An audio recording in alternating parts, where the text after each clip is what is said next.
Another quick video. How to tell how old your capped brood is. Get over here in the full sun, you can see how dark color that is. It's in the process right there. There's a couple hatching right there. That tells you that this brood along the bottom, try to go a little slower when coming back, is about to hatch. All of this up through here will hatch within the next day.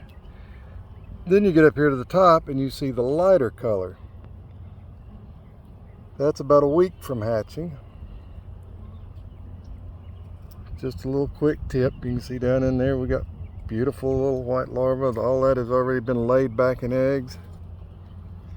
Healthy colony.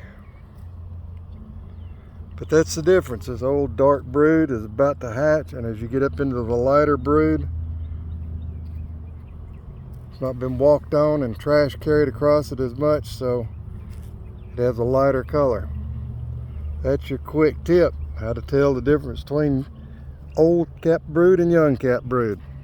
Thanks for watching Woolly Bees.